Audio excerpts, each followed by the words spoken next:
That's a man. Peyton Manning stepping out. It's the Zion Show. Pass is caught by Jones.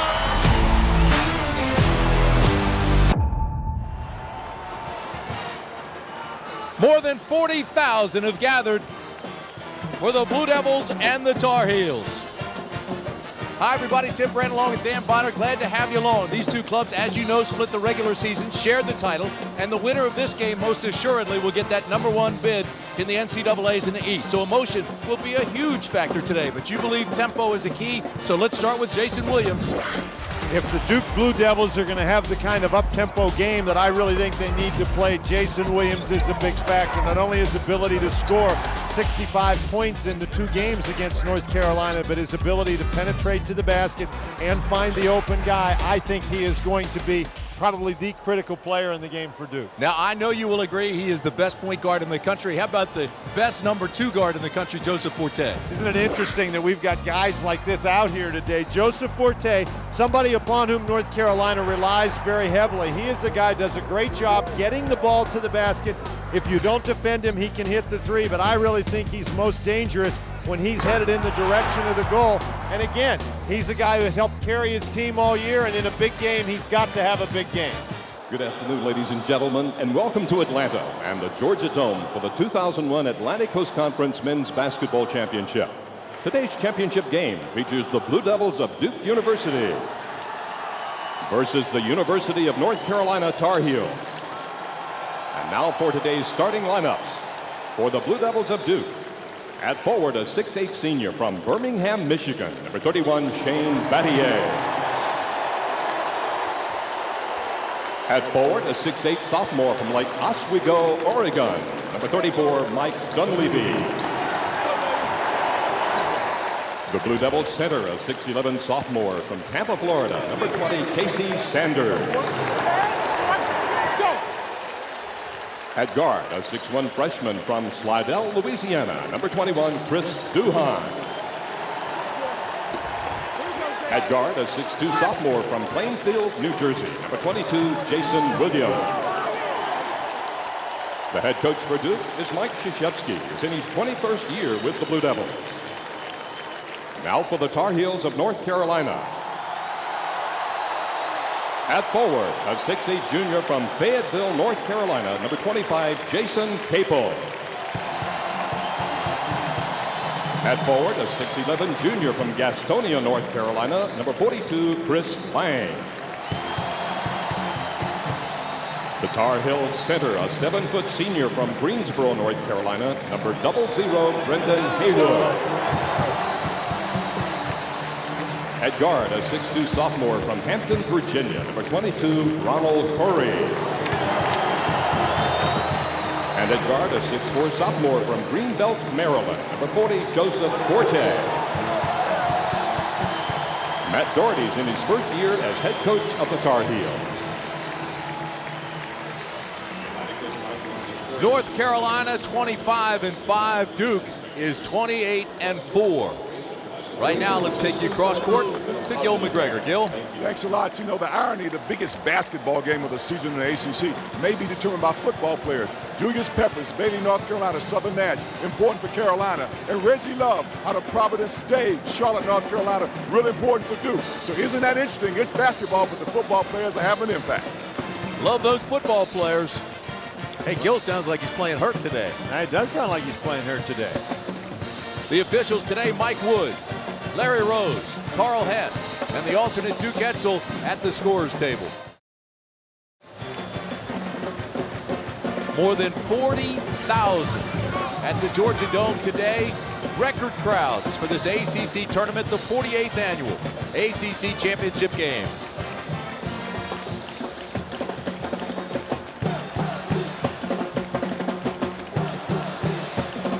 You see the tournament history. North Carolina leads 6-3 in the title games. UNC leads 3-1 as the #1 seed. Duke 0-3 as the #2 seed, and the Blue Devils are just that today. With the win goes the #1 seed in the East region when it's announced later today. Tournament titles, North Carolina has won 15, Duke has won 11. Look at these numbers. Tim, when we're talking about tempo, the turnovers by North Carolina, the steals by Duke, those are the kinds of things that really get the game going at the fast pace that Duke wants. And of course, Duke has really hurt themselves at the free throw line. And in a game we expect to be extremely close and competitive, you're going to have to take advantage of all opportunities, including the free ones. Mike Wood will toss it up. We're underway, and Duke will have it first. North Carolina starts in the man-to-man. Chris Lang on a sort of a bum ankle trying to match up against Shane Battier. Williams' shot is short. Carolina gets it. Here comes Curry. You mentioned Lang's ankle. Curry playing with a bad wrist. Inside they go to Lang with that jump hook. Both of these teams have to be exhausted the third day of this tournament, and both were extended yesterday in the semifinal. Dunleavy for three. Halfway down, came back out. Tim, obviously that's going to be a factor, but it's one of those things where each team, they're affected equal. Lang puts Carolina on the board. And that's interesting. The first two possessions, North Carolina punches it inside, trying to attack Shane Battier with Chris Lang. Lang is 6'11", Haywood 7 feet. They're going to try to go to the big guys all afternoon. Haywood really playing off on the inside, not guarding Sanders out at the top at all. Running one-hander by Dunleavy. And Duke, it's been their habit in both of the games they've played in this tournament. They've started a little bit slower on offense. Lang's getting some good looks over Battier. North Carolina's taking 3 shots. Lang's taking them all. Man for North Carolina. Keep in mind, it took a while yesterday for Duke to warm up against Maryland. They were down 10-0 with the Terps. Battier is fouled. And immediately you can see part of the North Carolina strategy. Brendan Haywood really not paying much attention to Casey Sanders at all, particularly when Sanders is out at the free throw line. Haywood laying off and playing for the drive to the basket. That's the first personal on Lang. And the Tar Heels have to stay out of foul trouble.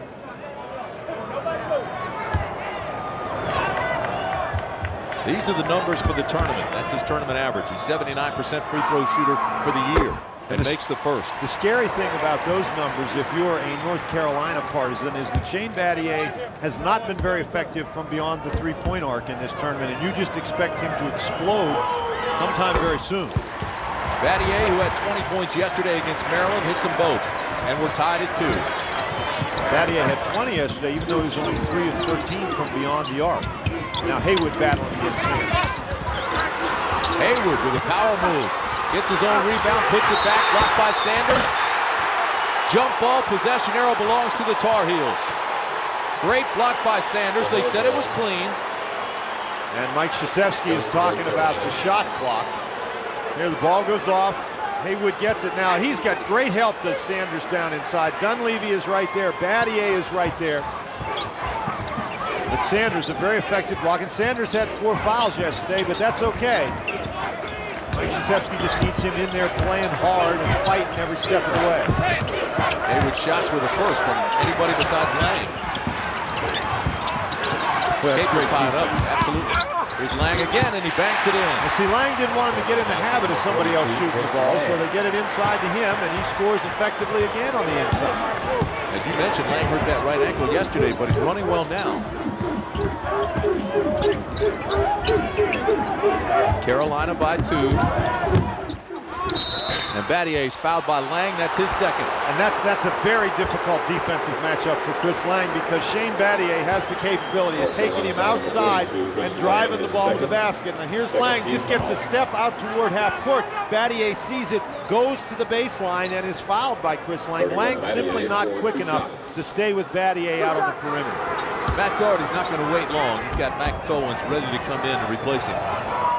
Well, Owens will come in, and what that will mean is that'll move Jason Capel to the power forward spot. And so it'll be Jason Capel matched up against Battier on the defensive end. Max Owens has really been aggressive in this tournament. 10 points both games, double figures. He plays well in Atlanta. Had 17 against Georgia Tech here in January. He's from Macon, Georgia. It's like a home game for him. Duke has been very erratic with their free throw shooting. Showed you that graphic about what they did in 2 games against North Carolina during the regular season. And there's Owens getting the tip, and that allows Haywood. Haywood foul. But look at that lineup that Duke has in the game right at the moment. Battier, by far the tallest player. And Haywood really does a nice job hustling after this. Max Owens, nobody blocks out Owens. You're talking about Haywood, the big guy, but nobody gets Owens, and that allows Haywood to get the ball against Reggie Love. Love battling to keep him away. Foul was on Duhan, his first, as you look at the numbers for Brendan Haywood in this tournament. Duke yesterday was out-rebounded by Maryland, 51-30. The Terrapins simply dominated the boards. Haywood misses that by, except Duke was able, of those 30 rebounds that they got, 15 were offensive rebounds, and that really created some more possessions for them. Haywood, a 51% free throw shooter, comes up empty. It's still 4-2. Jason Williams shot is short. Carolina fans up on their feet, wanted a call, was none. This will be. Thus far, Ronald Curry's done a real nice job staying close to Jason Williams out on the perimeter, making that perimeter jump shot a tough one. Nate James will bring it in. Talking about those rebounding numbers, there you see what they are today. And as long as the Duke center, whether it be Love or Sanders or Christensen, whoever's in there, as long as they don't make themselves a threat offensively, Brendan Haywood is going to be able to play off, sort of play in the middle. It's going to make it difficult for Duke to drive the ball to the basket. Here's Battier, has to pull up with Haywood there. And that's exactly what we're talking about. Penetration by Williams, no foul call. Here's Love, takes it back up. Love again, has it blocked by Haywood. Battier for three, yes! You don't have to be tall to be an offensive rebounder. You just have to be aggressive enough to go get the ball, and Reggie Love got two of them. Haywood made it look easy. Now, sometimes you have to be tall if you're going to defend a 7-foot guy. Nice inside play by North Carolina. Two teams beat the Blue Devils this year from outside and with quickness. That was Virginia and Clemson. But Maryland and Stanford went big inside to beat Duke. Battier with the turnaround. 31, Shane Battier.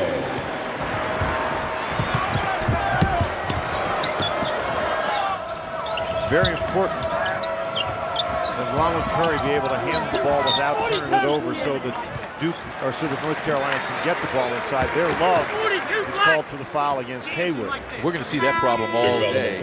Well, one of the interesting things that you see here is this is the third game in 3 days for the Duke Blue Devils, and you haven't seen them coming out and with the aggressive press and double teams that you saw in the second time that these two teams met down in Chapel Hill. And Mike Krzyzewski certainly knows that that was a very effective technique, but you have to be a little bit more careful with that in a situation like this as Haywood scores again. The big guys have all the points, Lang and Haywood. It's a 1-point Tar Heel lead. Knocked out by Forte.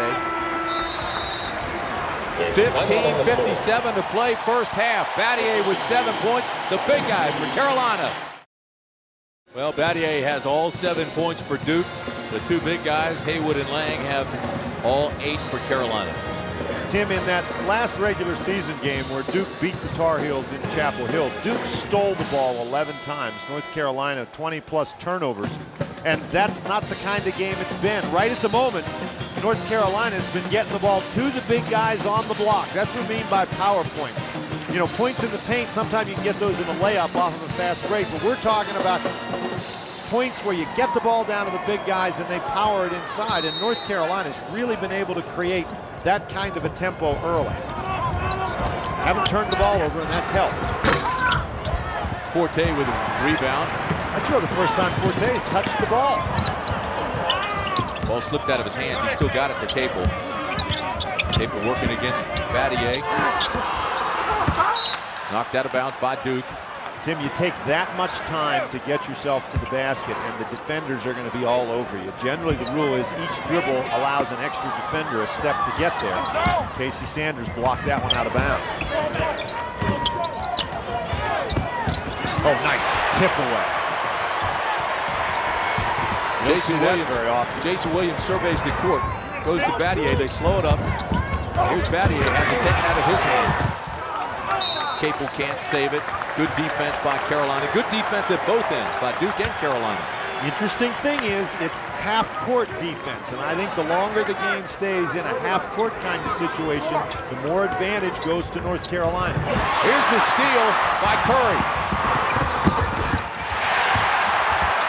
Carolina 10-7.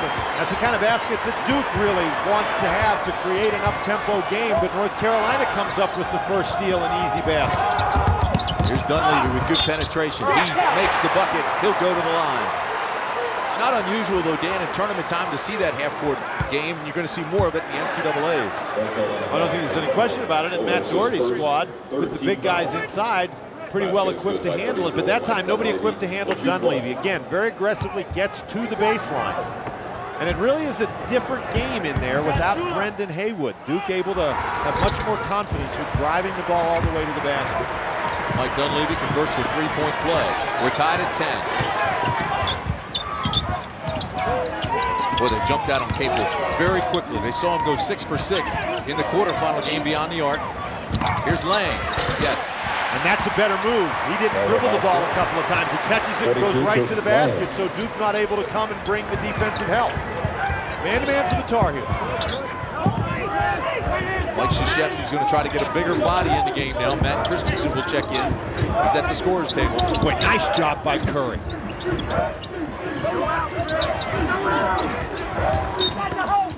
Nice entry pass into James. The foul's on Forte. That's pretty effective use that time of Casey Sanders by the Blue Devils. He's not really been involved in the offense, but when he comes out high to set a screen, Lang has to come out with him, and that opens the middle for that attempted pass on the inside.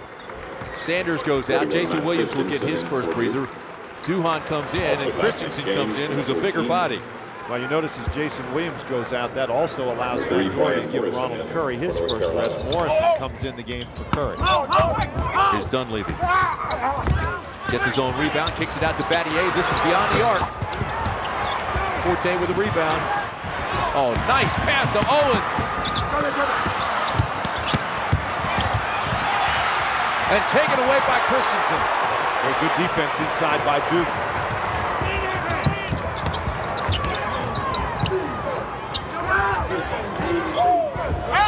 Christensen, this is the layup.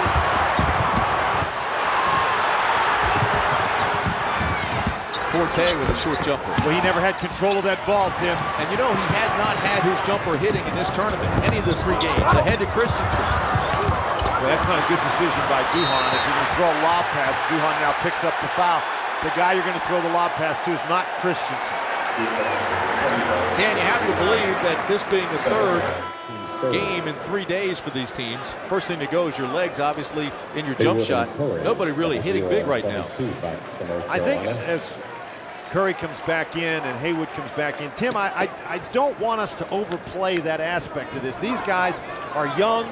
They are in great physical condition. Each coach has used his bench very effectively in the tournament. They've got lots of TV timeouts to deal with. This is just a big game, and lots of times in big games that there's a little bit of tension and extra nervous energy out there, and I think that has more to do with those field goal numbers you just saw than the fact that it's the 3rd game in 3 days. Possession arrow belongs to Duke, so the Blue Devils will bring it in. 13:25 to play in the first half. It's North Carolina 12, Duke 10. Just taking a little while to feel one another out here.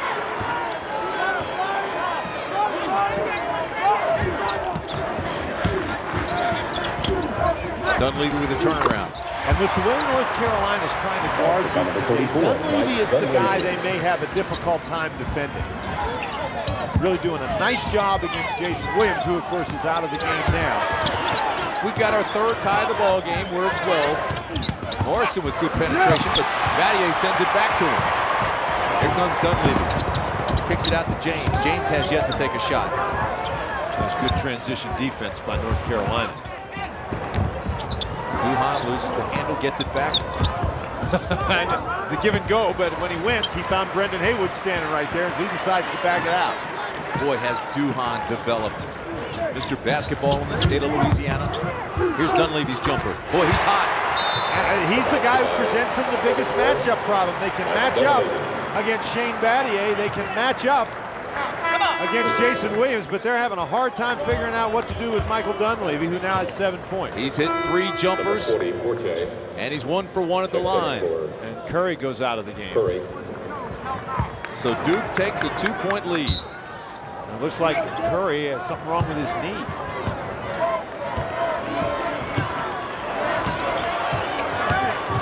Wait, that's a huge factor because now you're going to ask Morrison to try to go head-to-head with Jason Williams, at least for a few minutes. Tell you what, he looks like he's in pain, too. Forte gets it back, steps on the line. It'll belong to Duke.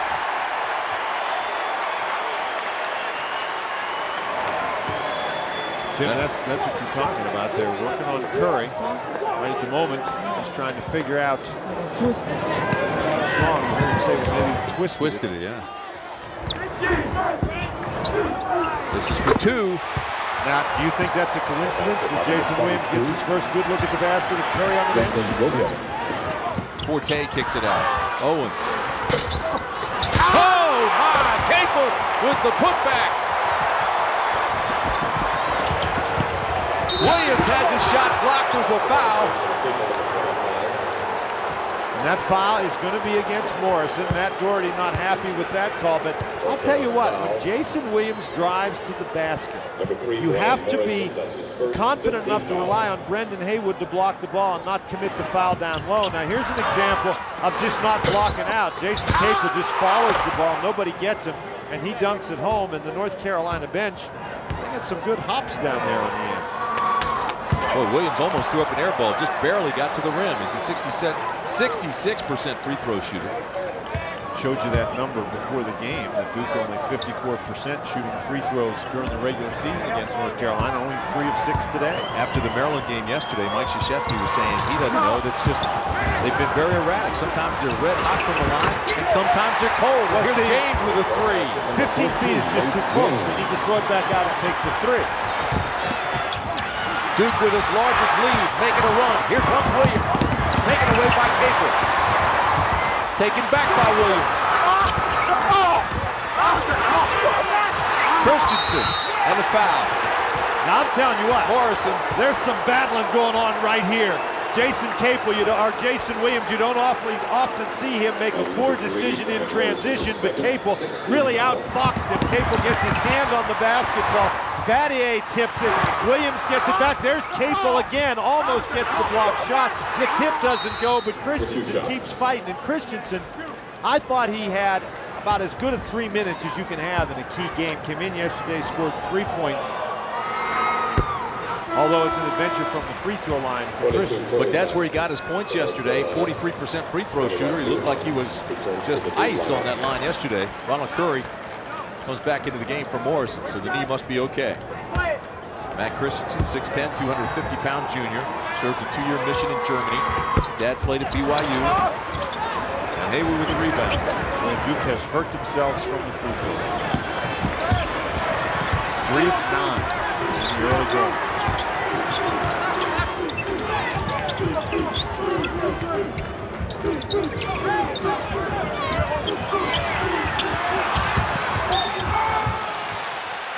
Now Christensen picks up that foul. Christensen's probably the one guy that Duke has who's the most capable of pushing Haywood away from the basket. Duke leads by 5.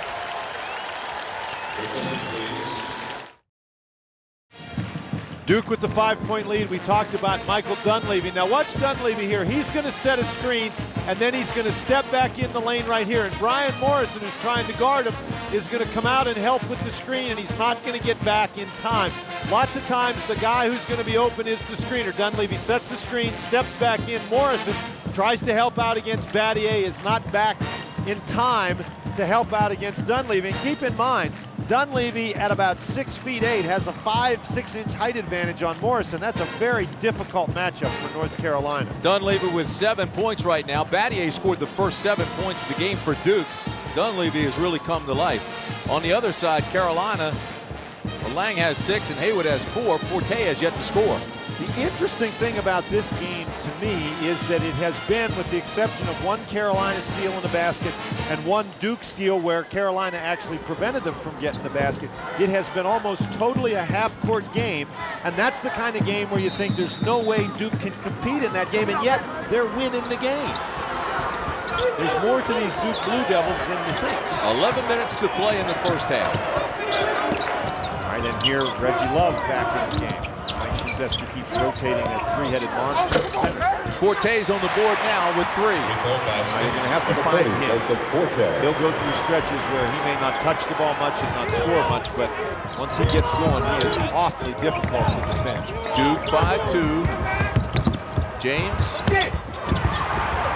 Well, he threw that up there because he sees Brendan Haywood. Oh, great get back by James, who was trailing Forte all the way down, and they got in a passing lane. 34 Mike Nuttall. Check in with the Budweiser scoreboard to see what's happening today. You see Kentucky leading Ole Miss 14-12 early, and then later today, the number 16 and number 20 teams. And of course, the Big Ten out in Chicago. Now, who in the world would have thought that that Big Ten championship game would be between Indiana and Iowa? Isn't that the truth? Nice job by Love to keep Haywood out of the lane and force that jump hook. Penetration by Williams, has it blocked by Haywood. He gets it back. That's not going to be available. You're not going to be able to take the ball all the way against Brendan Haywood. Foul on Forte. And that's the second foul. North Carolina foul number 40, Joseph. Part of the problem that you have. Here's Jason Williams. Now look, there's Brendan Haywood just standing in the middle waiting for him. Once you draw Brendan Haywood, you've got to put yourself in a position where you can stop and pass the ball to an open man. That's the mistake that Virginia made against Georgia Tech in the quarterfinal game. They just kept taking the ball all the way to Alvin Jones, and you're not going to be successful. Battier with that great rotation. Makes the first. The senior co-captain has 124 wins in his career at Duke. Incredible. Keep in mind, he hadn't won all them by himself. He's been on some pretty good teams. But to be a part of that has to be the most incredible experience. That's a guy that interned on Wall Street. Forte with the penetration, slapped away by Williams. Ball's still loose and it belongs to Duke. 7 turnovers for North Carolina. That was part of the problem for North Carolina in the last game. Now, Joseph Forte, if you're going to drive on the Duke Blue Devils, they may not have the big shot blocker, but they've got a lot of guys coming after the ball. You just have to be stronger with the ball than that. Jason Williams knocks it away.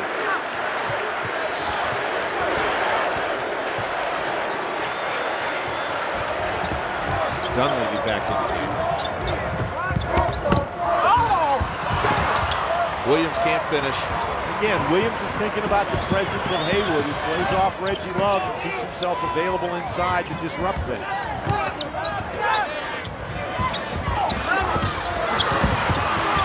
Boy, Haywood was right there and the ball went through his hands. Here comes Williams. Dunleavy. Yes. Nice job by Dunleavy to get his feet set. So many times in transition, you see guys get excited and float, but Dunleavy got himself stopped, made the basket. Duke now with their largest lead. Duke by 6. Forte for 3. Make it 3. I think we're just going to have a marvelous game today. I think we're going to see each team with little runs, but I can't imagine anybody's going to run away and hide in this one. Battier from beyond the arc, yes. Well, Mike Krzyzewski made the point. He says, I don't know if my kids will have their legs tomorrow. Speaking about this game after the semifinal, he said, I know they'll have their hearts, and the same belongs to Carolina. Owens from beyond the arc. And we're going to see a lot of three-pointers fired up in this game. Duke with 6 so far, as you just saw. Wow, James for 3 more. Now Duke goes on these spurts. They did this right at the start of the second half against Maryland yesterday. And when it starts raining threes, you feel like you're being pummeled. Matt Doherty calls the timeout. They're on their feet at the Georgia Dome. 8:17 to play first half. At the Dean Dome, Duke took 38 threes. Wow. And Tim, that's a lot, but the first time they played North Carolina, when they lost in Durham, they took 35. And the interesting thing, here's Jason Williams, Joseph Forte. Williams with only 2 points, which makes this Duke lead all the more impressive. Keep in mind, however, they were 12 for 35 in Durham. They were 14 for 38 in Chapel Hill. Not much really of a difference there. The difference was in the 2-point game. In Durham, Duke only 17 of 38 from 2-point range, but in Chapel Hill, 21 of 34. So it really wasn't to play outside the arc, it was to play inside. And now here's the trap. And here's the steal by Williams. Ronald Curry did not handle that trap very well in Chapel Hill. You haven't seen that at all from Duke. An excellent move coming out of the timeout, hitting him with that trap. Duke by 11. Lang, he's fouled. You cannot pick up your dribble against the trap. We've seen Duke trap twice now. The first time Curry picked up his dribble, tried to make the cross-court pass. It was intercepted, and Duke got a basket.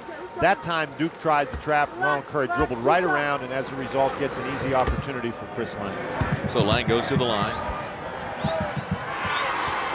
Makes the first.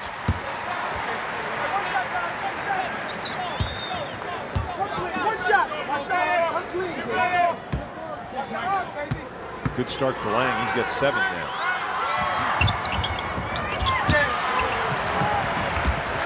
This is the second, though. So Duke's going to try to add to its 10-point lead.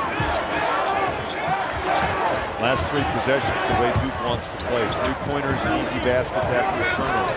Here's Peppers working against Battier. Boy, that's a nice job by Peppers to cut Battier off on the baseline, force that jump shot. He won't be afraid to body him up. Here's Peppers. Has it partially blocked. Williams comes down with it. Nice play by Sanders. Look at Williams survey the court and pull up for the 3.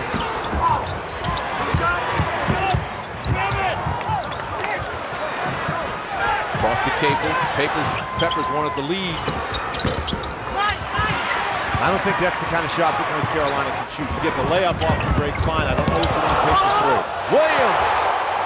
And that's why, because if you miss it, you allow Duke to really play the up and down tempo that they want to play. Peppers was in front of the break and wanted the pass. Didn't get it. Now he mishandles this pass and Williams gets it again. Here we go. Duke starting to run away with it. Here's Duhan. 35-21 Duke. We talked about the tempo, and right now the tempo is exactly where the Duke Blue Devils want it, up and down. Forte gets his rebound, takes it back. That's for 2, and it won't go. Ahead to Sanders. And he's fouled.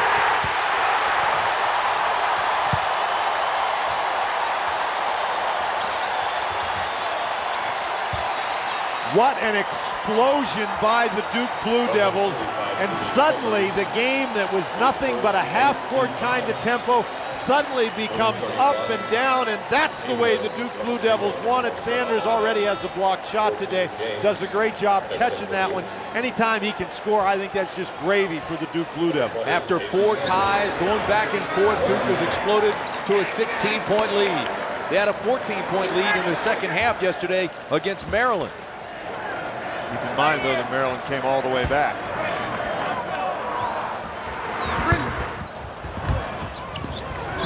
Plenty of time remaining in the game. North Carolina does not need to get in, fall into the trap of playing the quick up-tempo style. They need to go to their strengths, but right now they're not having any luck at all. 10 turnovers has really set the table for Duke. 6:09 to play in the first half. It's 37-21 Duke, and I mean the Blue Devils have just exploded. Haywood got them off to a quick start, but now it's all Duke. Game summary, it looks like this. The turnover's a major factor. Well, again, 10 of those turnovers, of those 10, 8 are steals. And when you steal the ball, that allows you to get out in transition, which is why Duke has the 13-2 transition margin. And most of those 13 here in the last 2 minutes. Boy, Duke has just exploded. Under 6 minutes to play in the first half. Carolina in his zone.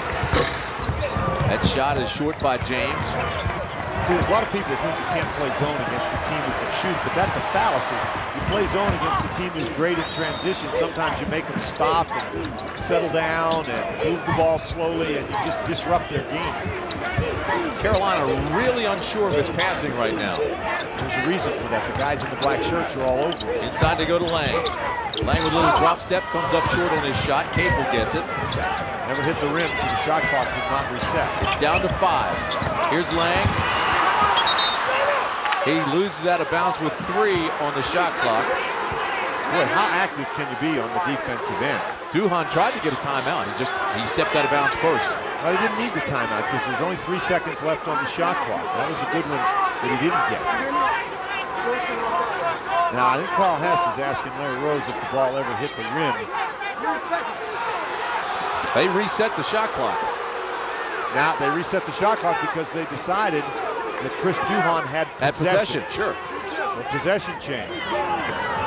So it did make a difference, and he didn't get the timeout. Stepped on the line. Here's Forte. That's the 2. Can't go down. A good block out by that. Williams beyond the arc. Now, see, that's not a bad shot because Duke wants the game at that tempo. Here's Haywood way up the top of the key. Capel. He'll fire from beyond the arc. Boy, they just can't buy a basket. Miss those long 3-pointers. Gives the opposition a chance to get out running. Battier from way outside comes up short. Man, was he out there. This is for 3. Yes! Just had to move in 6 feet. Battier's laughing about that. He knows how far away he was the first time. And Battier takes it away. Here's Williams. They're starting to run away with it, folks. They've doubled the score. 42-21. Duke. What an amazing explosion by the Duke Blue Devils.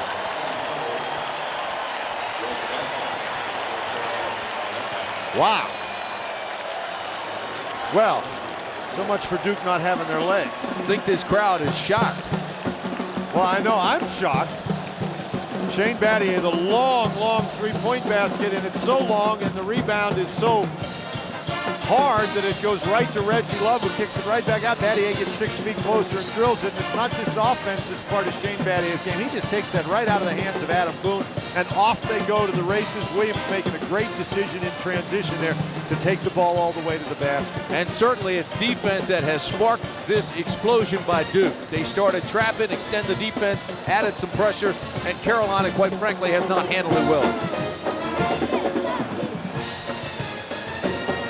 Budweiser scoreboard shows Kentucky up on Ole Miss. Still in the first half of that one.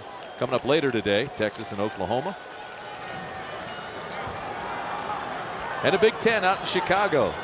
I think it's very interesting, you know, that Kentucky team. How can a team that has had such a great record and be such a good team this year have all the criticism that Kentucky's had? But it took them a long time to get into the top 25 this year, but they seem to be back with a vengeance right now and expect Kentucky a pretty high seed in the NCAA tournament. And Duke, they had a 19-2 run against Maryland yesterday, following up with a 19-1 run here against North Carolina. Carolina's gotten away from what they were doing early, trying to bang it in the middle. Outside of Forte, and he's fouled by Dunleavy.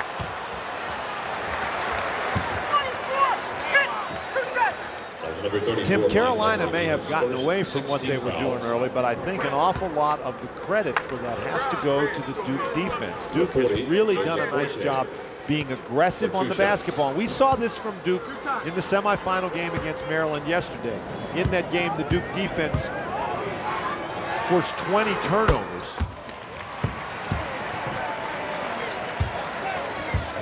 And another problem, Forte now starting to put some points up on the board, 7 points. Mike Woods and Krzyzewski have really been going after each other a little bit here, having a conversation during this. You'd never know. Mike Krzyzewski was up by 20. Under 4 minutes to play in the first half. We'll return after these messages from the ACC. One of the things that you noticed right at the end of that little archive piece was the fact that Brendan Haywood was in that '99 title game, and it's hard to believe with the success that this North Carolina team has had that this guy is the only guy for the Tar Heels on this current team who's ever played in an ACC championship game. And Haywood, we thought that he had to be a big guy, and thus far only 4 points on 2 of 6 shooting. He's got 6 rebounds, but the rebounds don't count on that scoreboard. Carolina needs to make some stops and get a little run before half. They're now in a zone. They've got to find some way to slow down this Duke machine right at the moment. James will fire from beyond the arc. There's a stop. Now Carolina's got to score some points. Forte, tough shot. Oh, that's really force right there. Again, you've got plenty of time left in the game. You don't need to take a shot like that, sort of 1-on-5 in transition. You can get better shots, and you can also attack the Duke Blue Devils. Try to see if you can get Shane Battier isolated on the inside. Maybe get him in foul trouble. Williams will fire from way outside. And now the zone has resulted in 2 consecutive perimeter shots for Duke that haven't gone down. So North Carolina creating a situation where they might be able to get back in, and there, Forte, a nice on-balance shot. So Mike Krzyzewski recognizes the change. He's going to make an adjustment with 2:55 to play in the half. Talked about the Duke defense. They have been outstanding, and that's been the key to this game. You can see they've held North Carolina only 30%, forced 11 turnovers. But again, I'll emphasize 9 steals, and what a steal means, you can almost always equate a steal to a basket. If you steal the ball, the other guys are going to be chasing you down the court. You don't score all the time, but those become very high percentage offensive opportunities. Joseph Forte, he's got to be careful that he doesn't get impatient and try to carry everything on his own back. He's got 8 points in the game and 8 rebounds. Duke has come up empty the last 2 trips. Here's Williams with the penetration. And he gets the shooter's roll. And that's a good play by Williams. That zone kept him out on the perimeter twice, but that time he penetrated, pulled up for the short shot, and there Williams is going to pick up the foul. Jason Williams immediately says, he hooked me.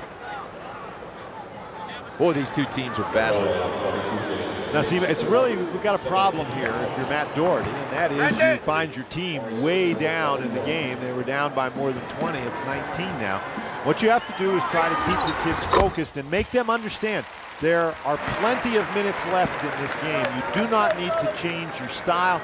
All you've got to do is play better defense and be tougher on the offensive end. Brian Morrison makes them both. He matched his season high with 5 assists yesterday. 2 big free throws here. That's not to say that getting yourself in a 21-point hole is something you ever want to do, but if you're going to do it, you may as well do it with lots of time left to go. Zone defense. Williams will try to penetrate it if he can. Here he is. Pulls up for the 2.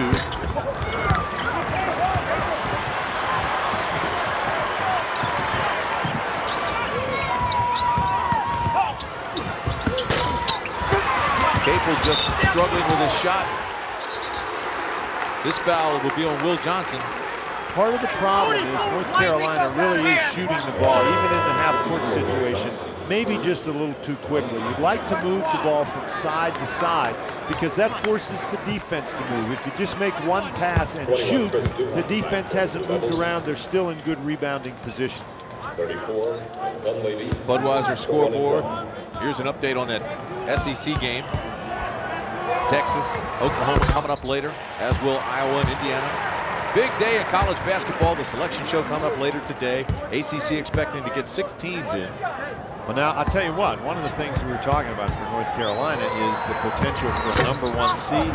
I think if they are destroyed in this game, if they get blown out in the game, they may lose that #1 seed. Without a doubt, I agree with you 100%. But the winner of this game most assuredly will have the #1 in the East. Morrison beyond the arc. That's a big bucket. It's a nice job. Draw the defense to kick it out. Cuts that lead to 15. Well, they've taken about 3 minutes and they've chopped 6 points off the lead. If you chop 6 points off the lead every 3 minutes, you're going to win the game. Since you're only down 15 now, and they got more than 18 minutes left to go. Battier to Williams beyond the arc. That'll stop any run by anybody. Williams' first 3-pointer of the game. He's now 1 for 5. He's got 13 points. He's already taken 17 shots in the game. To Haywood, turnaround jump hook. Nobody underneath. Duke starting to dominate the boards. That's exactly what I was talking about, Tim. He shot a little bit too quickly. Moved the ball from side to side, in and out, forced those defenders to move out of their initial starting defensive position. Under a minute to play in the half. Williams again. Now That's a Duke great play by Williams, pitching it out. Carolina right now looks like they've got cement shoes on. They can't move very quickly. Battier telling Williams to take it back. There's about a 10-second difference between the shot clock and the game clock, as you can see there. 25 on the game clock, 15 on the shot clock. Down to 7 on the shot clock. Duhan takes it in the paint, has a shot blocked, but there's Dunleavy. 7 seconds to Forte. He misses the layup.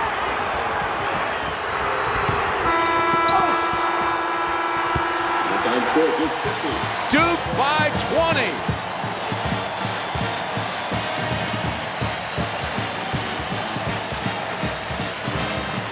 Wow.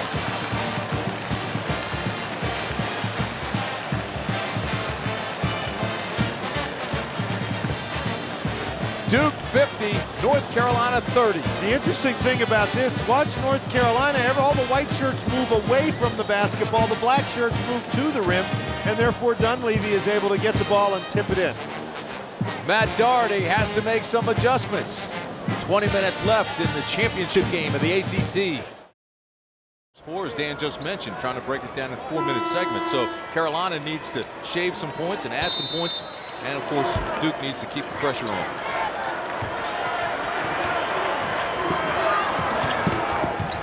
Down by 20. Here comes Carolina. North Carolina back with the lineup that started the game, and they go immediately inside to Haywood. Now, doesn't get anything there, but I think that that's a good place for them to go. Williams had a foot on the line. That was for 2 if it would go. Those are the long rebounds Mike Krzyzewski's talking about. North Carolina just not doing a very good job on the offensive boards, or the defensive boards. That's now 13 offensive rebounds for Duke, and Dunleavy now has 14 points. Duke looking for a good, hard first 4 minutes of this half, and they started off with a 2 for Dunleavy. Here's Forte. They've been all over Forte, and the foul is on Jason Williams. They banged heads. Both are shaken up. Well, now, of course, when you bang heads like that, you certainly don't want the foul to be called on you, so you try to look more injured than the other guy, and Joseph Forte won the injured-looking contest right there. 2 fouls on Jason Williams. Now, Jason Williams, one of the most interesting stats in the first half, Jason Williams was 6 for 18 shooting the ball. I don't I've never done a game where I saw a guy shoot the ball 18 times in one half. The record for an ACC tournament, by the way, for shot attempts in a game is 44. That was by Buzzy Wilkinson of Virginia way back in 1954. Forte is having a tough time with his shot in this tournament. Draws iron, and here come the Blue Devils. No look pass to Sanders, kick it out to Dunleavy. Good stop by Forte. Now, North Carolina cannot hang their heads with the ball not going in the basket. They've got to figure out a way to scratch and claw and get some offensive rebounds. Now they go back to that zone. Here's Battier. He'll take it to the hoop with the left hand. He's fouled. So Battier will go to the line to try to convert the 3. Now this is a big-time shot by Shane Battier. He's taking the ball right at Brendan Haywood. Pass the ball in the middle, no help, he just spins quickly. He holds that ball out almost at a 90-degree angle, using his body to protect it from Haywood. Haywood trying to reach in, commits the foul. That is an unbelievable shot by Battier. He's got 17 now. Make it 18. 55-30 in the championship game of the Atlantic Coast Conference. Wow. Lang. Haywood's fouled by Duhan. Now, Tim, I'll say it again, and I don't want to belabor the point here, but one of the things that you have to do if you're North Carolina, you don't necessarily want to take the first shot that's there. Duke sets up in defense, and nobody sets up in defense in bad rebounding position. So unless you move the defenders around, when you shoot the ball, the defense is still going to be in good rebounding position. You've got to move the ball around, and when you shoot it, that gives your your teammates a chance to get some offensive rebounds. If you're just going to take the first shot that's there, you're never going to get any offensive rebound. Yesterday's two semifinal games came right down to the wire. Both spectacular games, and here in the championship game, Duke is running away with it. And I'll tell you what, everybody talking about North Carolina and Duke both gaining #1 seeds in the NCAA tournament as we look at the turnover numbers. But I'll tell you what, North Carolina, if they get blown out of this game, they could very well lose that #1 seed.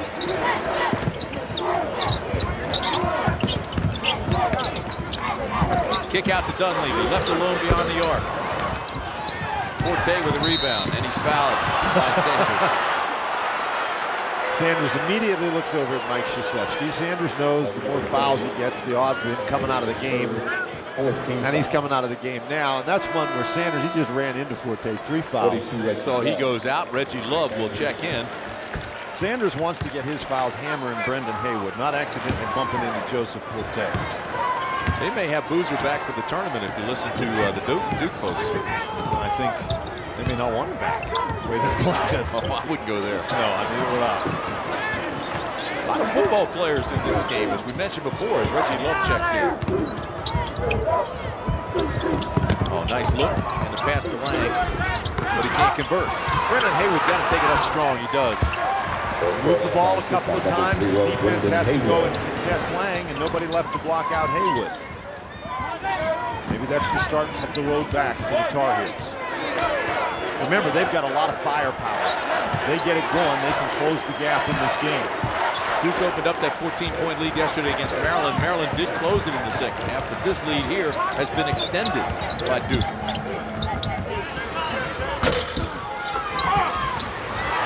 Taken away by Love. Dunleavy comes up with it.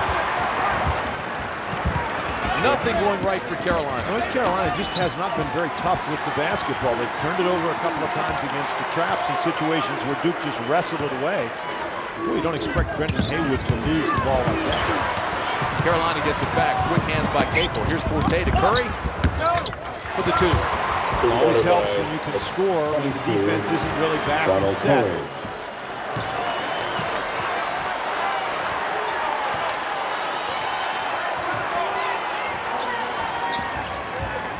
Staying in the zone.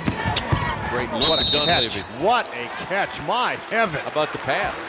Well, now the pass is fine, but somebody's got to catch it. That was a bullet. And wow. Williams finds him, but this is, he really whips that ball there. And Dunleavy, what a great job with Jason Capel all over him, catches the ball. 34, How many times have you seen a guard make a pass like that and the ball just whistles right into the stands because the guy can't get his hands on it? This broadcast is a copyrighted presentation, so any use of it without the express permission of Raycom, Jefferson Pilot Sports, and the ACC is prohibited. Rebound by Haywood.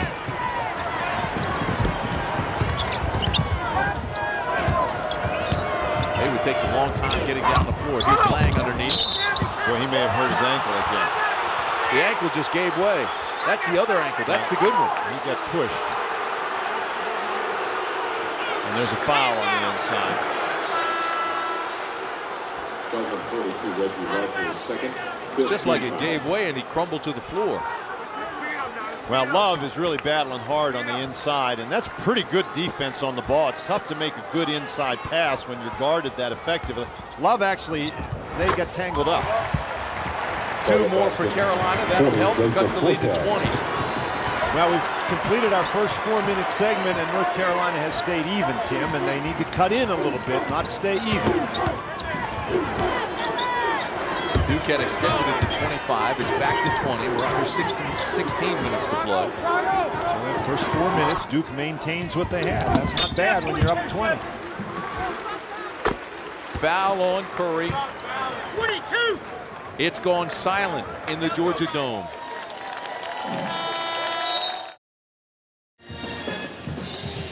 Well, Duke has won 11 ACC tournament championships, including the past 2, and they're trying to make it 3 in a row here today. 56-36 is our score. Duke in complete control. And the Blue Devils looking for a number of records, Tim. They have won 8 consecutive ACC tournament games. They're looking to tie the 67 through 69 North Carolina Tar Heels and the Wolfpack from early in the days of the ACC with 9 conference tournament wins. This is the 10th time Carolina and Duke have met for the tournament title. Carolina winning 6. But Duke in control here. So now you're in a situation where you've only got 4 of those 4-minute segments left, so you want to try to cut off 5 points of that lead. And there's no reason for Haywood to make that pass. He's got to take that ball up and dunk it. The turnover cost him. Duhan brings it down, no hurry. Here's Battier beyond the arc. And gets his own rebound. I think he's going to get a foul. Well, the foul's actually going to be called against Jason Capel. Now, Brendan Haywood is a guy inside where you figure that North Carolina ought to have an advantage. Look where he sets up in the lane. He's all the way under the basket, goes around. Now that's a dunk, and instead he throws it to Haywood, nearly takes it, or to Lang, nearly takes his head off. Most startled guy on the court was Chris Lang. Battier with the rebound, keeps the ball alive for Duke. Boy, another offensive rebound. Duke is just much quicker to the ball than the North Carolina Tar Heels. Brendan Haywood looks way in the distance to check the time remaining at 15:06. They take it down right at him, and Shane Battier can't convert. Williams beyond the arc.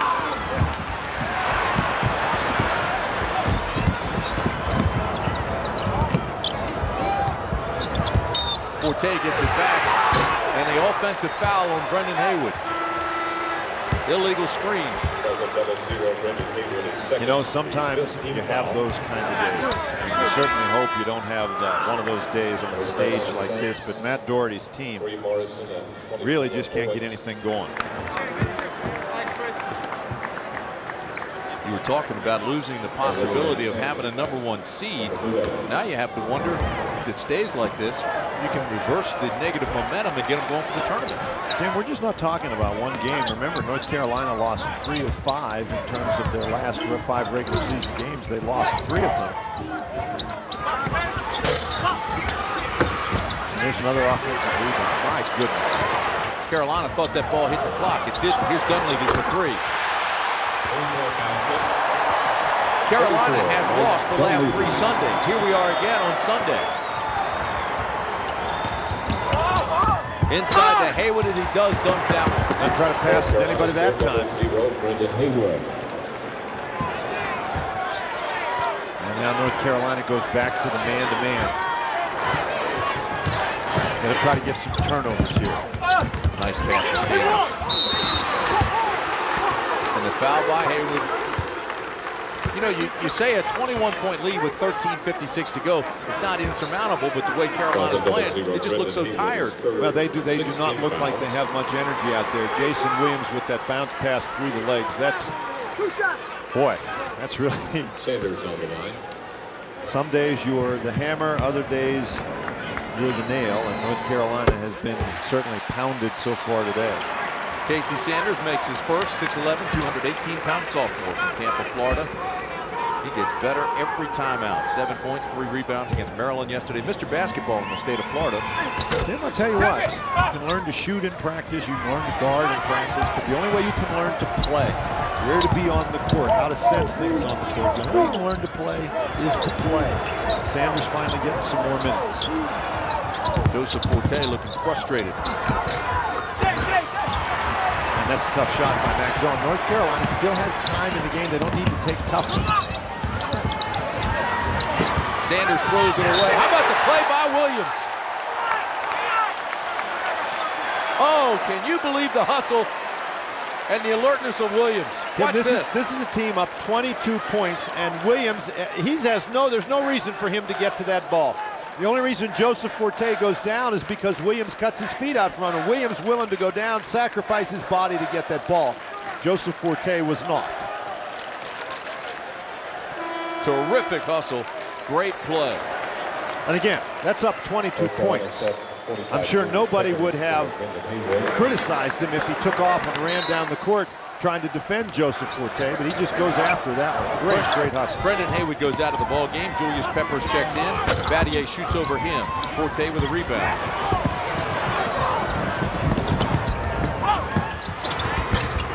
just cannot buy a basket. And cannot get an offensive rebound. Here's Williams. Yes. Oh boy, this has become a clinic right now. You know, you look at this ball game, you think the title may have been won yesterday against Maryland. Here's Morris. Oh, he's in pain. This is a real problem for the Duke Blue Devils right now. Jason Williams down hard. Oh, and he just said it's serious. He is in pain. You know, and that's how this game can turn around on you, Tim. Your ankle? Oh, yeah. 21, Chris Duhon will begin for 22, Jason Williams. Step on someone's foot? Okay, well that's better than right here.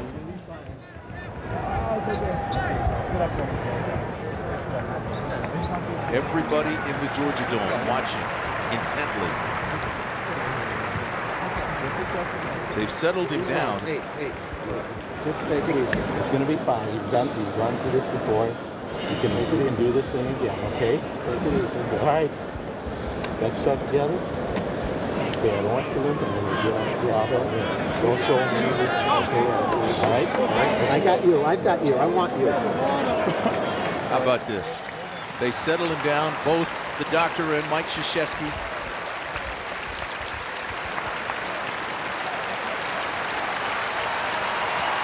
And let's take a look, see if we can see what happened. The ball is passed inside Jason Williams. Or just tripped, maybe stepped on Max Owen's foot. It's hard to tell right there. Mike continues to talk with him, give him encouragement.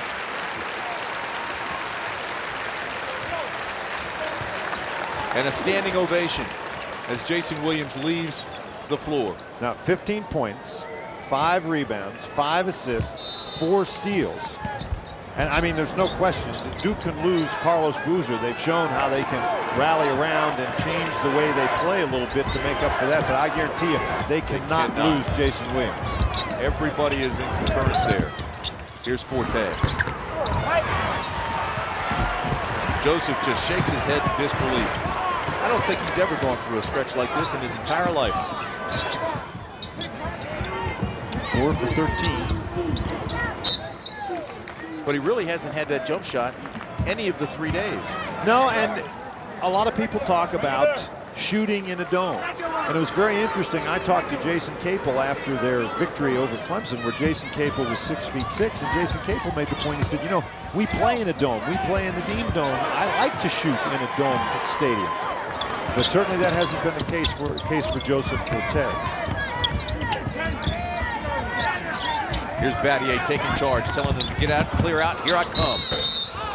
Doesn't make the shot, but he'll go to the line. Well, now on the plus side for the Duke Blue Devils, if you're going to lose Jason Williams in the ACC championship game, it's much better to lose him when you've got a 24-point lead than, say, in a 2-point game. Jason obviously in pain. Cannot put full pressure on that foot. And I think it's not a foot injury, it's not a knee injury, it's an ankle injury. And it may be one of those where, you know how sometimes when you turn your ankle, you're in tremendous pain right when you do it, but it's not always necessarily a horrible injury just because there's a lot of pain. Right, but there's no question it's an ankle injury, but they're telling him to put pressure on that foot. They wanted to see how much he could stand in the ankle as the doctor continues to work on it.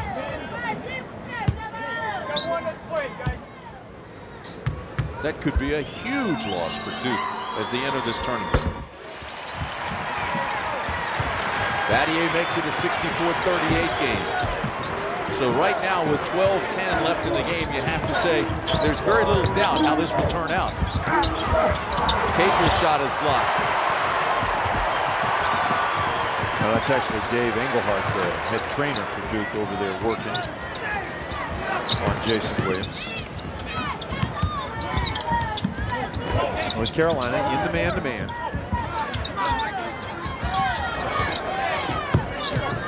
Duhon pulls it out. And Duke throws it away. But great hustle by Battier to try to keep it alive. There's a timeout on the floor. Blue Devils giving it all. They're in complete control. But what's with Jason Williams? He's hurt. Leading big, 64-38, 11:41 to play in the ball game, the ACC championship. And coming out of the right-hand corner of your screen, Jason Williams going for the steal, just turns that ankle over. Tell he's in pain. Oh, did he let out a huge scream? And I'll tell you what, Jason Williams knows how important his presence for Putting his this shoe team. back on. He's got some sort of a brace over there that he's got on now. You just don't know what those trainers have in their bags over there. Magic. Here's a whistle away from the ball. And it's going to be called on James. That's his first. And you know, the life has sort of gone out of this building. It's totally quiet in here, and it wasn't that way just because Duke had the big lead. The Duke people were making a lot of noise, enjoying themselves, and now there's just an air of concern covering this entire building. I don't know that I've ever seen anything like that. Here's Curry's shot, won't go, and the follow by Capel is good. Well, now their thoughts have fast forwarded to the NCAA tournament because they feel this one's in the bag with 11:17 left and leading by 24. But you're right, all concern now is with Jason Williams. Jason Williams walking off right at the moment.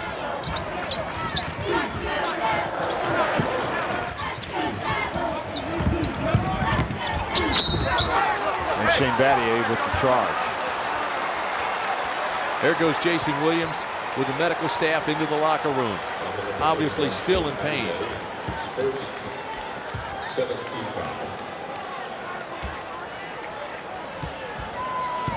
Folks, we will get you an update on the injury as soon as we can.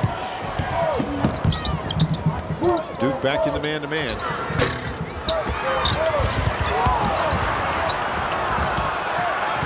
North 64-40, Dan. Still Who would have struggling thought shooting the ball. Well, I certainly didn't. This has just been a game where Duke has imposed its style of play on North Carolina as thoroughly as one team can do it to another team through the first 30 minutes of this game. Two great programs and certainly a great rivalry. But last week and today, Duke has dominated. And the amazing thing about this, Duke really hasn't shot the ball all that well.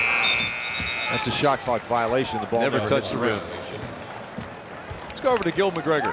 Hey, guys, they didn't take him to the locker room, but Jason Williams is down in one of the corridors with the trainer, applying some pressure on his ankle to see how it's feeling, see if it's going to work. They may end up taking him to the locker room, but right now, they're just testing it to see how bad it is injured. All right, Gil, well, we're looking at Boozer, who broke that bone in his foot against the University of Maryland. And now with Jason Williams injured, I mean, this becomes critical as you look ahead to the NCAA tournament, Dan.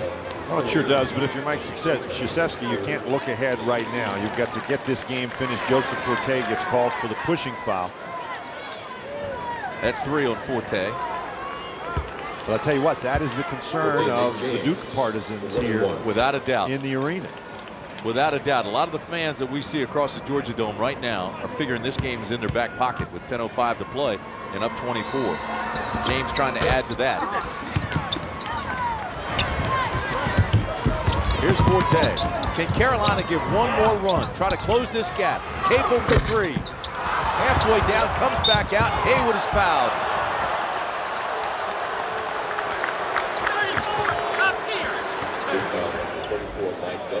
This game's about to get started. Haywood makes the first. Jason Williams now has made his way back to the bench.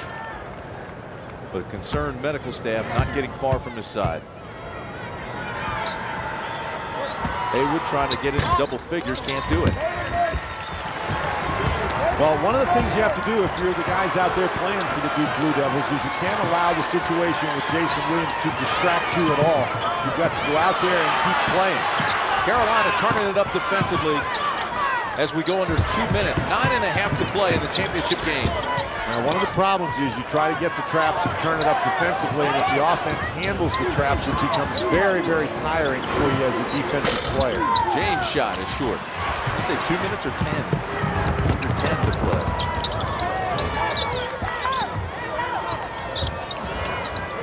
Haywood wants the ball. Here's Curry for three. Oh boy, Haywood and Battier getting wrapped up with one another. Sort of looked like a WWF move there. James all alone beyond the arc, but now they want to melt the clock. Well, you want to run some time off the clock, but you don't want to lose that aggressiveness that got you to your current 23-point lead.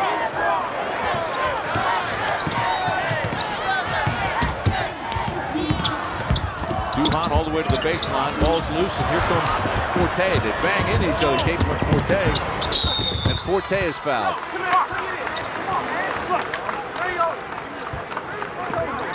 Shane Battier is being asked to do an awful lot again defensively, and he's in the middle of the screen with Brendan Haywood. Oh, here you get another look at it. Battier pushing up against. Now, Battier's trying to block him out, but they've sort of got one another wrapped up. I think that Haywood may get 2 points for that if you're wrestling.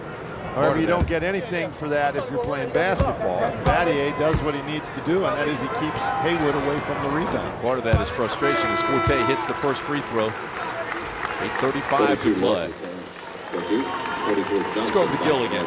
Hey guys, the trainer just went over to the head coaches, gave his estimation of the situation. Now he's over getting ice in the bag, so I think we're going to see ice on the ankle. I don't know if we're going to see Mr. Williams anymore today.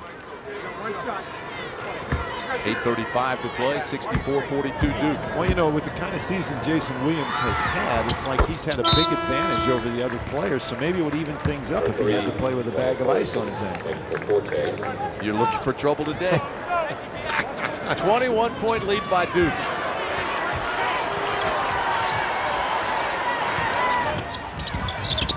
Duhan pushes it up. Again, the Blue Devils not quick to shoot, melt the clock, shorten the game as Carolina picks up its defensive intensity. But it doesn't help you shorten the game if you don't score at the end of these possessions. And here's another turnover. So North Carolina, not a lot of time left. They're in a situation where they have to score almost every time, but they created a situation where they've cut the lead to 21. And can take it under 20 with this possession. And on the offense, Ronald Curry goes out of the game. Matt Doherty going with his better shooters. Oh, and there you get a foul on Johnson, setting an illegal screen. The largest lead for Duke was 26. So the Tar Heels have not really been able to cut into that very much.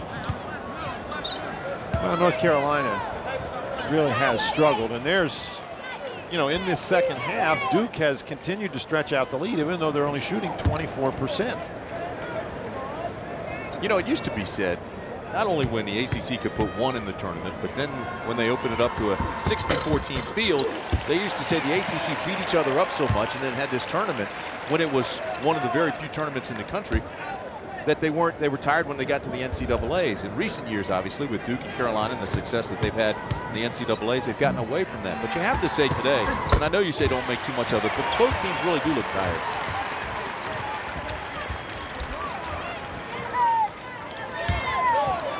But Duke, how about that explosion game they had in the first half? That kind of ability.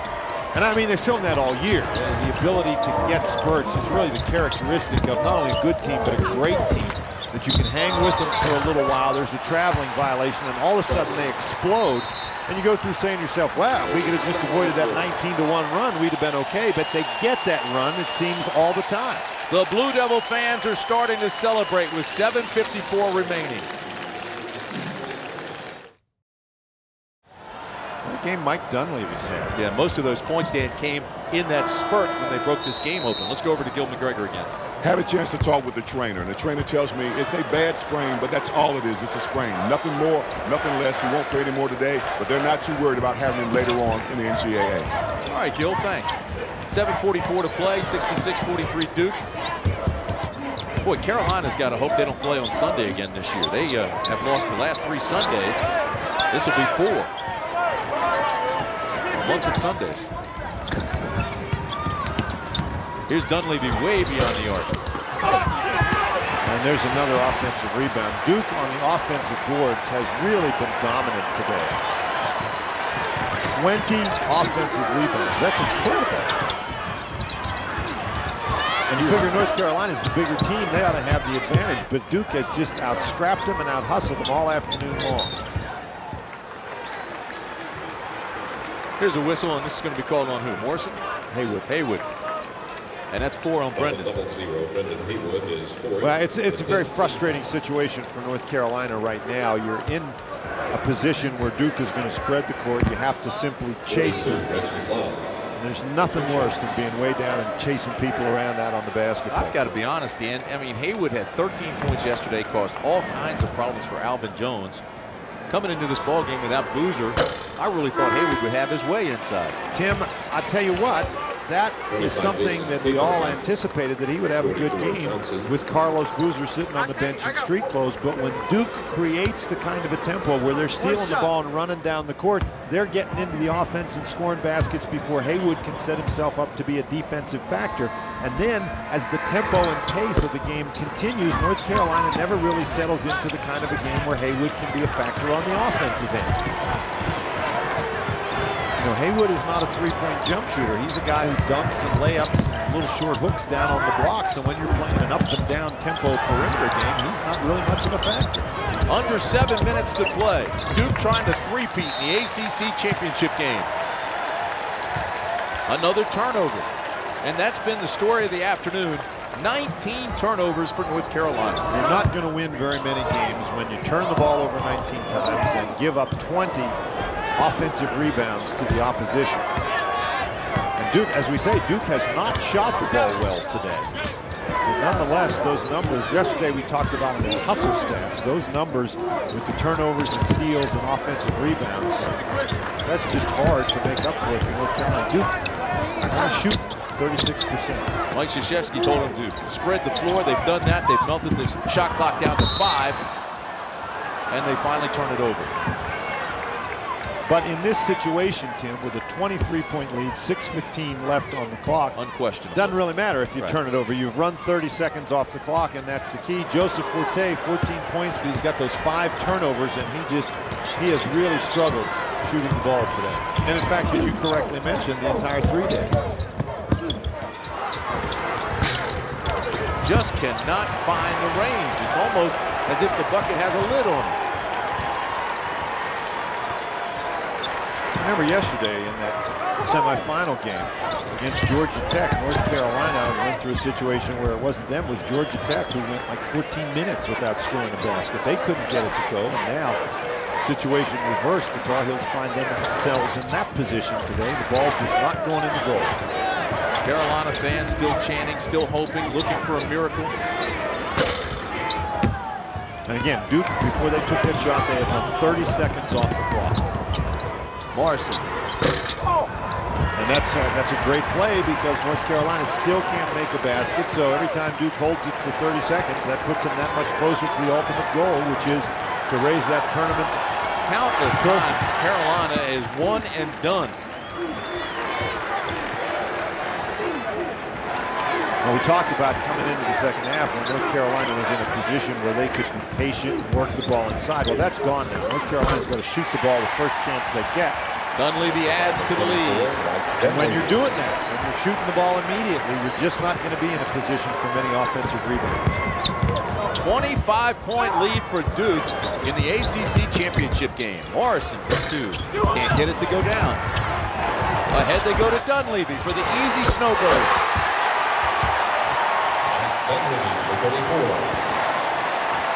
Wow, has this been a domination today? And now Mike Krzyzewski showing a lot of emotion. And the fans of Duke are on their feet. They've done, and the folks here at the Georgia Dome as well. Look at this. Well, this is amazing. Everybody wondered how this would be received in a domed stadium, and certainly you have to say that's a success. 40,083 the attendance today, and we got to hand out some kudos here as we look at Jason Williams on the bench to Fred Barakat of the ACC office. He's the guy who has organized this tournament. He's the tournament director, and he and his staff have done an absolutely fabulous job. Mike Krzyzewski said yesterday in the press conference after the terrific Maryland-Duke semifinal game, he said it really is a Final Four atmosphere in here, and I think he's right. People walk into the game all the hotels right around the arena. And that's not an accident. They've got banners, and I mean, they really have this place set up so that it gives you that Final Four appearance. And of course, Duke under Mike Krzyzewski is very familiar with what a Final Four looks like, so he's probably the expert to comment on that. But again, you really have to give some credit to Fred Barakat, the tournament director, and all the people from the ACC office in the Georgia Dome who really have done a fabulous job. Duke has appeared in 12 Final Fours, the 4th highest total in the NCAA. They've won 2 national championships, and they're going to win their 3rd straight Atlantic Coast Conference tournament here this afternoon. Finally, Max Owens makes a bucket for 3.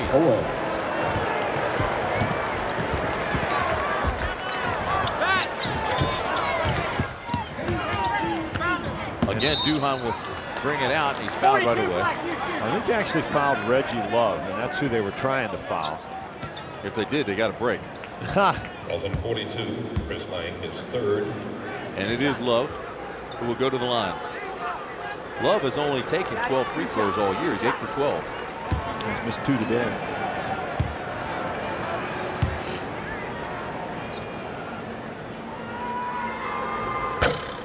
And he makes that one.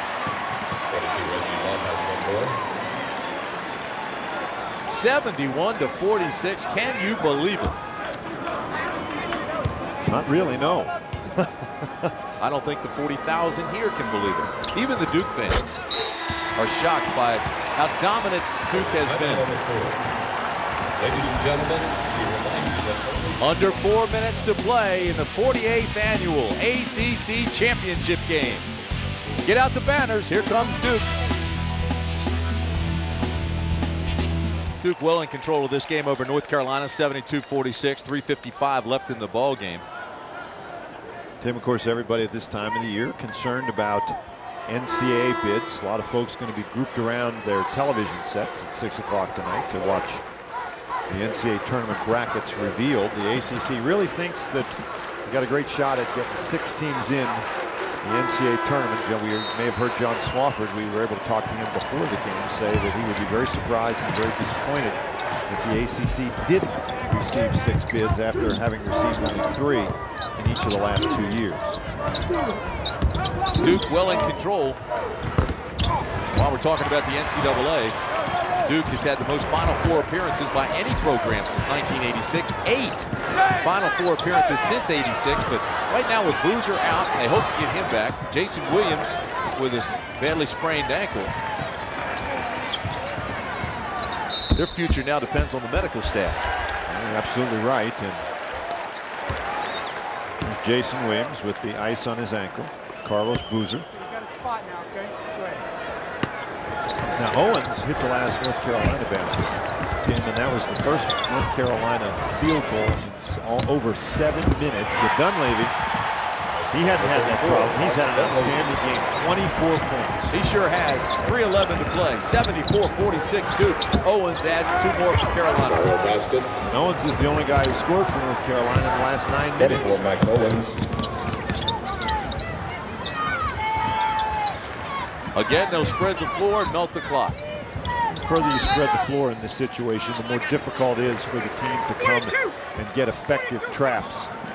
Foul called on Lang. Number 42, Chris Lang, that's his 4th. Brendan Haywood on the bench. Chris Lang started the game very well today. I think Carolina players have to 14 be as games, surprised 2 as anyone. They really didn't expect this today. And the problem, if you're Matt Doherty, the players are going to start to question themselves. This is the kind of a game that can affect your team's confidence, and Matt Doherty needs to have a confident team headed into the NCAA tournament. As we mentioned, they lost that game at Clemson to end the 18-game winning streak, and that started a stretch where they lost 3 of 5 games coming down the stretch. And then while they won the 2 games here, and looked pretty impressive doing it. They played really well against Clemson, and they withstood a Georgia Tech rally. Nate James goes out of the ball game. What a performance he had yesterday. He was the hero, had the winning tip at the buzzer to beat Maryland. He goes out today with 10 points, double figures. Nate James had been in a little bit of a slump. Mike Krzyzewski reminded him of that. Did not start him yesterday against Maryland, so it's great to see Nate playing well. You know, you were talking about Carolina's losses, and they have lost the last 3 Sundays, but it's the way they lost. Now, the game against Clemson was close, but you never thought they would lose to the bottom team in the league.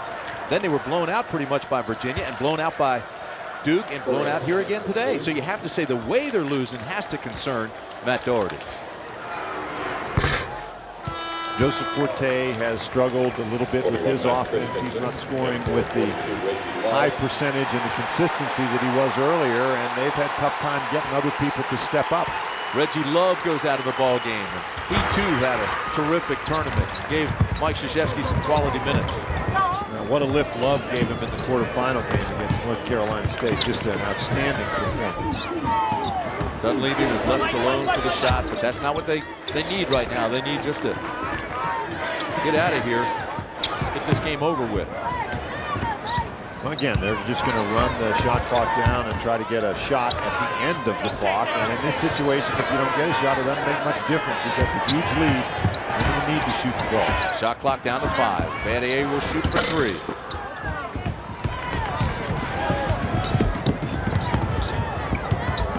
Duke's still out there playing the tough D, preventing North Carolina from getting any easy opportunities. Forte throws up an air ball, and there's the loudest thing we've heard all day. They start chanting air ball, air ball. Well, certainly the loudest thing we've heard since Jason Williams went down. When he went down, there was silence. Just concerned by everybody, and I think there still is, and there should be. Shot clock down to 12, with the game clock down to 1:30. That's a good decision by Chris Duhon. You just want to take the ball and shoot it from the outside. You don't want to risk injury attacking the basket at this point in the game. Dunleavy there, taking that philosophy to heart testing his range. J.D. Simpson in the ball game for Duke. He's one of the co-captains, a 4th-year walk-on. Everybody getting some playing time here for the Blue Devils. Boy, Capel, that's been his spot, that 3-pointer from the top of the key. He's really knocked those home in this tournament. 1:04 left in the championship game from the Georgia Dome in Atlanta. The party has begun. And Mike Krzyzewski got a timeout so he could get everybody on his bench in the game, get his key players out of there, and Matt Doherty doing the same thing. Matt Doherty's going to take his starters out, put the substitutes in. A white flag has been raised. Now, we've been talking before, Tim, about NCAA tournament bids, and the ACC has had a great history of success in the NCAA tournament. Of 64, this year actually 65, although the number of at-large, of course, has stayed at 34. Last couple of years, only those 2 teams, and people say that down years for the Atlantic Coast Conference, but keep in mind all the players that left early for the NBA. Under a minute to play. One of the reasons why the conference has had such a solid season all year long is the fact that teams have many veteran players. And you just go right up and down the list of those 6 teams that are probably going to be invited to the NCAA tournament. Veteran players have been the key guys.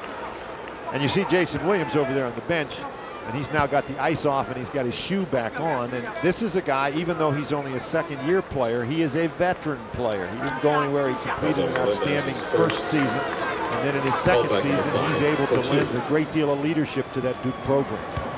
You know, I was always told when you have an ankle sprain like that, the first reaction would be to get off of it, get ice on it, and start healing it. But a lot of people say to stand on it like that, keep the blood circulating in it, helps it heal rapidly. And of course, Jason Williams wants to be part of this championship celebration, which Duke is about to undertake here in 40 seconds. He's going to do it gingerly, you better be sure, but nonetheless, he wants to be part of it. Certainly been a big factor in Duke earning. Well, Duke was down 45-42 yesterday at the half. Went on a 19-2 run after the intermission. Even though Maryland outscored Duke 30-17 down the stretch to set up a classic finish, it was Nate James' tip that won the semifinal game for the Blue Devils. They advanced in here today and just beat up on the Tar Heels of North Carolina. The last 20 seconds of the 48th annual Atlantic Coast Conference Championship game. From the Georgia Dome in Atlanta, folks, it's all Blue Devils who will now go on to the NCAA's most assuredly as the #1 seed in the East. So Duke wins it.